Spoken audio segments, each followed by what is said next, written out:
الحمد لله نحمده ونستعينه ونستغفره ونعوذ بالله من شرور أنفسنا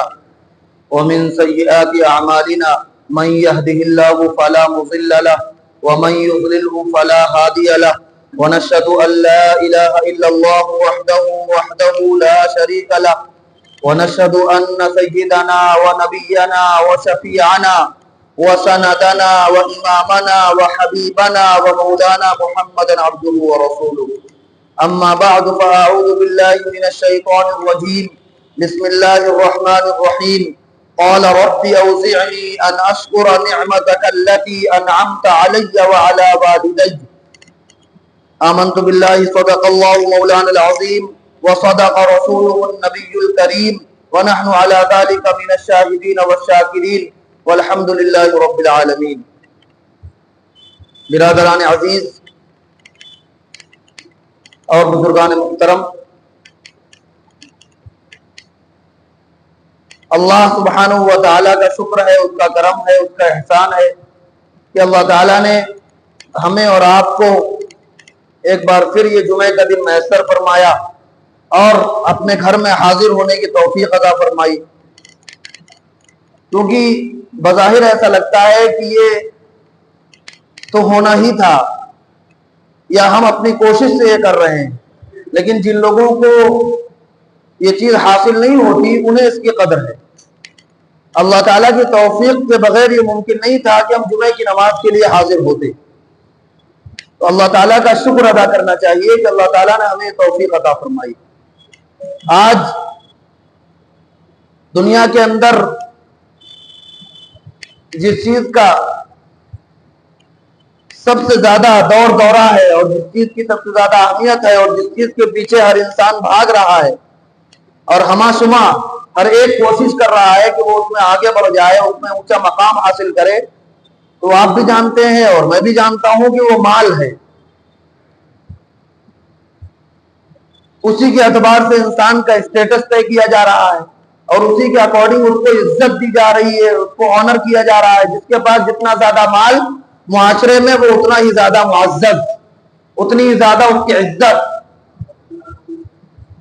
سارے رشتہ دار بھی اس سے خوش، گھر والے بھی خوش، اس کی غلطیوں کو بھی نظر انداز کیا جاتا ہے۔ تو غرض یہ کہ مال جو ہے وہ ایک اسٹینڈرڈ بن گیا ہے لوگوں کو جج کرنے کا، اور پھر اس مال میں جو سب سے بڑی حیثیت رکھتا ہے وہ ہے کیا؟ گولڈ اینڈ سلور، سونا اور چاندی۔ آپ جانتے ہیں کہ دن بدن اس کی قیمتیں بڑھ رہی ہیں اور آسمان چھو رہی ہیں۔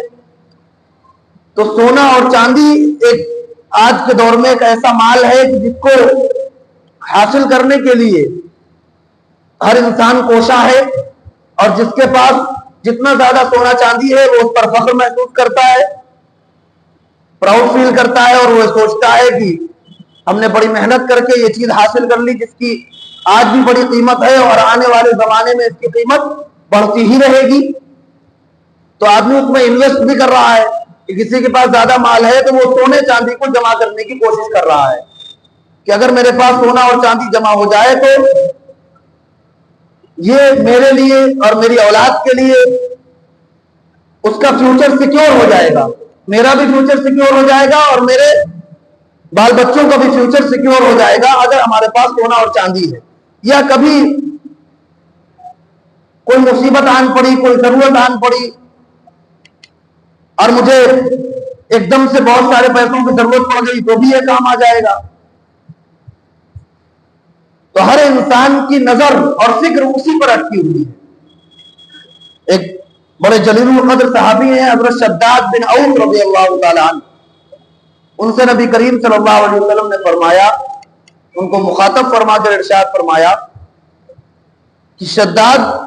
جب تم دیکھو کہ لوگ سونے اور چاندی کو جمع کر رہے ہیں، جب تم دیکھو کہ لوگ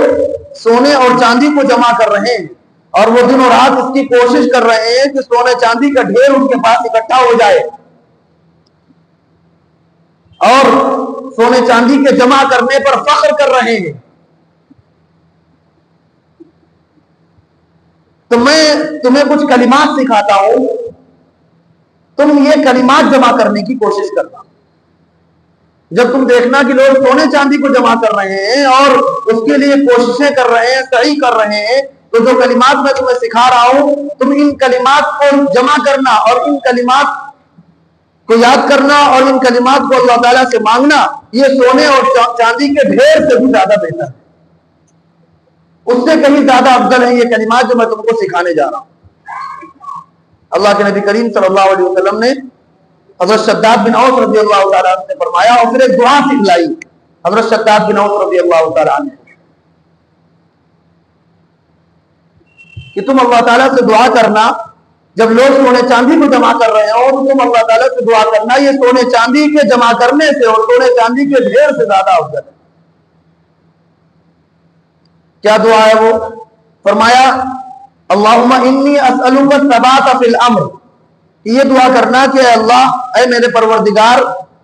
میں اچھے کاموں میں استقامت کا آپ سے سوال کرتا ہوں، اچھے کاموں میں استقامت کا آپ سے سوال کرتا ہوں، یعنی اگر کوئی کام میں کوئی نیک کام شروع کروں تو مجھے اس میں استقامت عطا فرما کہ میں اسے برابر کرتا رہوں۔ کسی کام کو شروع کرنا تو بسا اوقات آسان ہوتا ہے، انسان نے کوئی بات سنی، کہیں اس کو جوش آ گیا، اس کا ایمان بڑھ گیا اور جذبہ پیدا ہوا اور اس نے کوئی نیک کام شروع کر دیا، لیکن پھر ہوتا یہ ہے کہ کسی کے کہنے کی وجہ سے یا کسی کے طعنہ دینے کی وجہ سے یا کسی نے اس پر ہنس دیا یا اس کے نفس نے یا شیطان نے اس کو بہکا دیا اور کچھ وقت کے بعد وہ اس عمل کو چھوڑ دیتا۔ تو بہت سے لوگ ہیں جو اچھے کام کو شروع تو کرتے ہیں لیکن اس کو مستقل کرتے رہنا یہ چیلنج ہے۔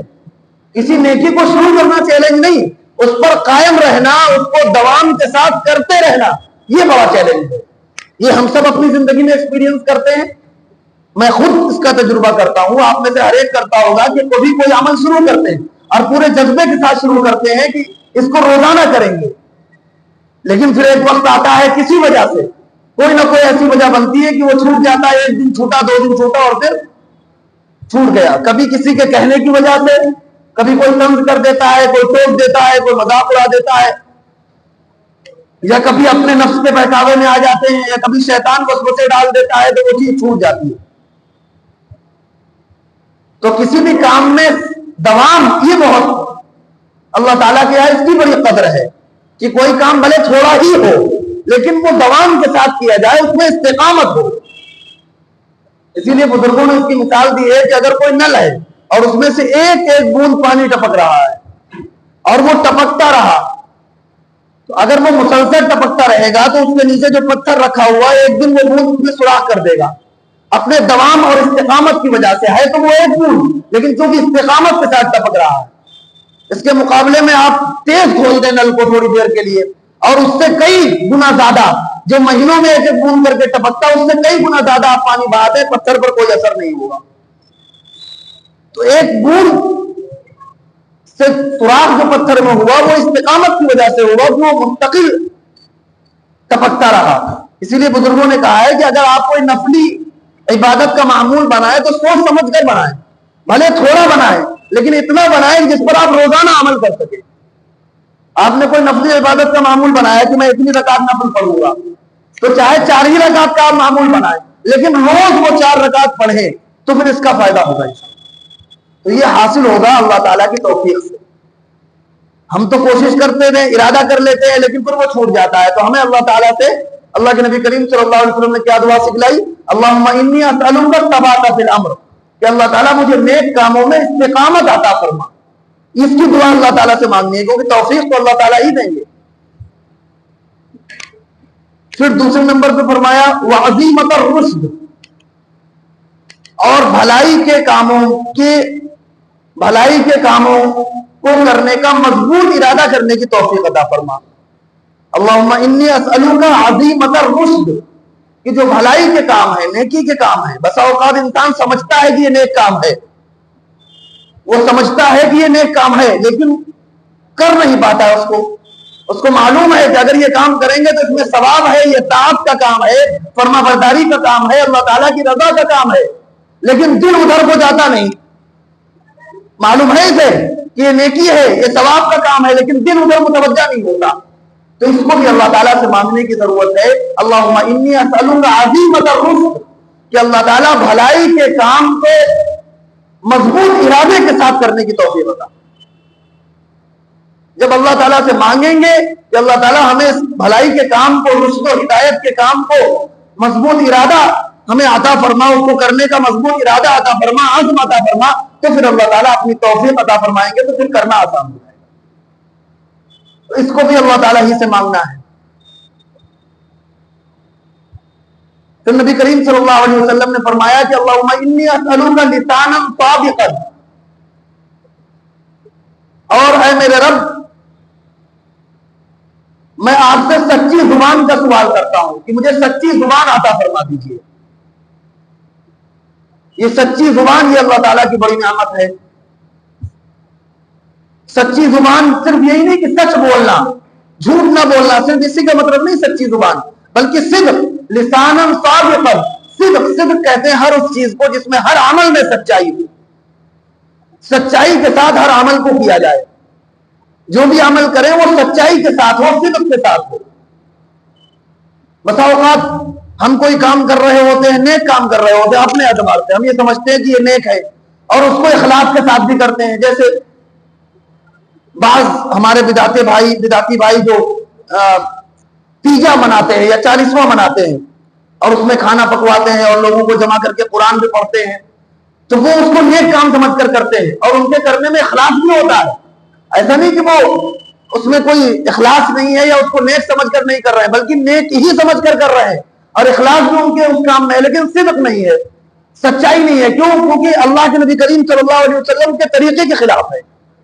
اللہ کے نبی کریم صلی اللہ علیہ وسلم نے ایسا نہیں کیا، ایسا کرنے سے منع فرمایا، صحابہ نے ایسا نہیں کیا۔ یا عید میلاد النبی کا جلوس جو نکالتے ہیں مثال کے طور پر، اگر اس میں جو خرابیاں ہوتی ہیں کہ اگر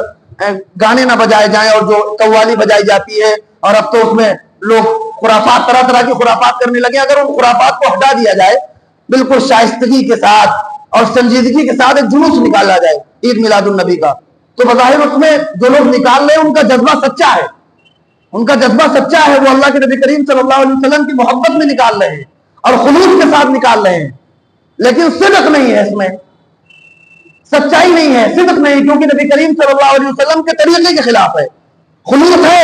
اخلاص کے ساتھ کر رہے ہیں، جذبہ بھی صحیح ہے، لیکن صدق نہیں ہے، اس عمل میں سچائی نہیں ہے، کیونکہ نبی کریم صلی اللہ علیہ وسلم کے طریقے کے خلاف ہے۔ تو جو صدق ہے اس میں سب کچھ آ جاتا ہے کہ عمل میں بھی سچائی ہو، صرف زبان سچی نہیں۔ تو لسانا صادقا کہ اللہ تعالیٰ مجھے سچی زبان عطا فرمائے، یعنی صرف یہی نہیں کہ میں جھوٹ نہ بولوں، سچ بولوں، بلکہ غیبت بھی نہ کروں، کسی پر بہتان بھی نہ لگاؤں، کسی پر تہمت بھی نہ لگاؤں، ان تمام چیزوں سے میری زبان محفوظ رہے، ایسی زبان مجھے عطا فرمائے۔ اور پھر فرمایا اللہم انی اسألوک قلبا سلیما، اور اے میرے رب میں آپ سے قلب سلیم کا سوال کرتا ہوں۔ ایسے جامع الفاظ ہیں نبی کریم صلی اللہ علیہ وسلم کے کہ پوری کائنات کو اپنے اندر لیے ہوئے، قلب سلیم، سب کچھ آ گیا اس کے اندر، کہ ایسا قلب، ایسا دل عطا فرمائیے جو صحیح تعلیم ہو، گناہوں سے پاک ہو، برائیوں سے پاک ہو، برائی کے خیالات سے پاک ہو، گناہوں کے خیالات سے پاک ہو، بغض سے، حسد سے، کینے سے اور اس طرح کی جتنی بھی برائیاں دل میں جنم لیتی ہیں ان سب سے میرا دل پاک ہو، قلب سلیم عطا فرما دیجیے۔ وحسن عبادتک، اور فرمایا اللہم انی اسألوک حسن عبادتک، اور اپنی عبادت کو اچھے طریقے سے ادا کرنے کی توفیق عطا فرما دیجیے۔ ایک تو یہ ہے کہ صرف عبادت کی توفیق مل جائے، عبادت کر رہا ہے لیکن سنت کے مطابق نہیں کر رہا ہے، نماز پڑھ رہا ہے لیکن جیسے رکوع کرنا چاہیے، جیسے سجدہ کرنا چاہیے، جیسے قیام ہونا چاہیے ویسے نہیں ہو رہا ہے، تو یہ عبادت تو ہے لیکن حسن عبادت نہیں ہے، اچھے طریقے سے جیسے عبادت ہونی چاہیے ویسے نہیں ہے۔ تو فرمایا اللہ کے نبی کریم صلی اللہ علیہ وسلم نے کہ اللہ تعالیٰ سے مانگو اللہم انی اسألوک حسن عبادتک، اے میرے پروردگار مجھے عبادت کو اچھے طریقے سے انجام دینے کی توفیق عطا فرما، حسن کے ساتھ، بھلائی کے ساتھ، خوبی کے ساتھ اور اس کے تمام آداب کی رعایت کرتے ہوئے ادا کرنے کی توفیق عطا فرما۔ اور وشکر نعمتک، اللہم انی اسألوک شکر نعمتک، اے میرے پروردگار میں آپ سے سوال کرتا ہوں کہ آپ مجھے اپنی نعمت کا شکر ادا کرنے کی توفیق عطا فرما دیجیے، کہ ہم نعمتیں آپ کے استعمال تو کرتے ہیں لیکن ان پر شکر ادا کرنے کی توفیق نہیں ملتی، تو اپنی نعمتوں پر شکر ادا کرنے کی توفیق عطا فرما دیجیے۔ یہ دعا اللہ کے نبی کریم صلی اللہ علیہ وسلم نے حضرت شداد بن عوف رضی اللہ تعالیٰ عنہ کو بتلائی اور فرمایا کہ جب لوگ سونے اور چاندی کو اکٹھا کر رہے ہوں اور ان کی دن و رات کی محنت اس پر ہو کہ وہ سونے چاندی کے ڈھیر اکٹھا کر لیں اور اس کے اکٹھا کرنے پر فخر محسوس کر رہے ہو تو تم ان کلمات کو یاد کر لینا اور یہ کلمات اللہ تعالیٰ سے مانگنا، یہ کلمات سونے اور چاندی کے ڈھیر سے بھی افضل۔ تو یہ چھوٹی سی دعا ہے جو تھوڑی سی کوشش سے یاد ہو سکتی ہے۔ اگر ہم تھوڑی سی کوشش کریں گے، تھوڑا سا ارادہ کریں گے تو انشاءاللہ یہ دعا یاد ہو جائے گی۔ پھر اگر عربی میں یاد ہو جائے تو بہت اچھی بات ہے، عربی میں نہ یاد ہو تو اردو میں اس کے معانی یاد کر لیے جائیں اور اس کے معانی کو اللہ تعالیٰ سے مانگنے کا اہتمام کریں۔ اللہ تعالیٰ مجھے اور آپ کو اس کا اہتمام کرنے کی توفیق عطا فرمائے۔ وآخر دعوانا الحمدللہ۔